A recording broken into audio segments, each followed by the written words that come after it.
તમે કોઈ દીકરાને પૂછજો જ્યારે એના બાપની છત્ર છાયા ગુમાવી હોય,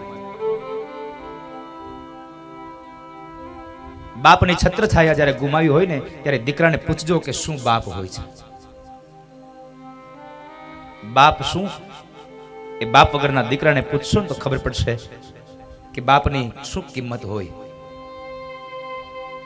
તમે તડકામાં બેઠા હોય અને માથે છત્રીનો છાંયો હોય, પણ થોડીક વાર માટે છત્રીનો છાંયો લઈ લ્યો ને ત્યારે સમજાય આ છત્રીનો છાંયો શું છે.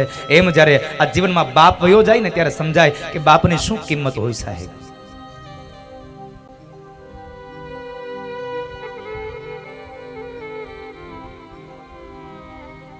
આજે ખૂબ પ્રસન્ન થયા છે એ આત્મા. આજ ગજગજની છાતી ફૂલતી છે. મારા દીકરાઓએ મારી પાછળ આજ કથા કરી.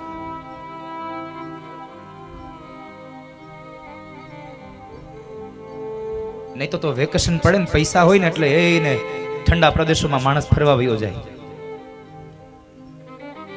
હે પણ આને ફરવા ન ગયા, બધાને અહીંયા લઈ આવ્યા સાહેબ. શરીરને શીતળતા આપે ને એવું કામ ન કર્યું, પણ એને તો કામ કર્યું અંતરને શીતળતા આપે, હૃદયને શીતળતા મળે ને એવી આ કથા બેહાડી સાહેબ એડે.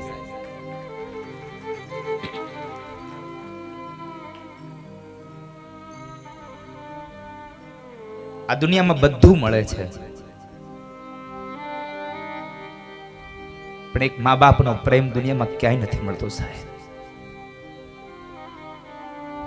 દુનિયામાં બધું મળે છે, પણ મા બાપનો પ્રેમ ન મળે ક્યાંય. એટલે તો કહેવું પડે બીજા બધા મળજો પણ માં કોઈની મરશો. માં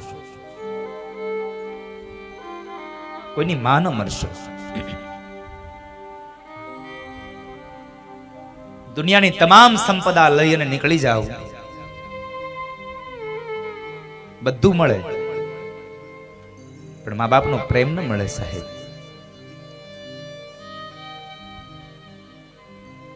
યુવાન મિત્રોને પણ મારી પ્રાર્થના છે સાહેબ, 3 વર્ષથી આવનારી પત્નીના મોહમાં પડી અને 25 વર્ષના મા બાપનો પ્રેમ ક્યારેય જિંદગીમાં ભૂલી જતા નહીં તમે.